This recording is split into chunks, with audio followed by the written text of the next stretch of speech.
ഒരിക്കൽ ഒരു പാപപ്പെട്ട മനുഷ്യൻ നബിക്ക് സമ്മാനമായ ഒരു മുന്തിരിക്കൊല നബി സന്തോഷത്തോടെ അത് സ്വീകരിച്ചു.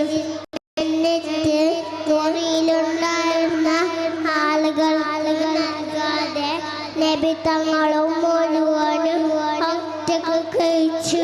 നബിയുടെ ഈ പ്രവൃത്തി ആളുകളെ അത്ഭുതപ്പെടുത്തി. സാധാരണയായി നബിക്ക് കിട്ടുന്നതെല്ലാം മറ്റുള്ളവർക്ക് കൊടുക്കുമായിരുന്നു.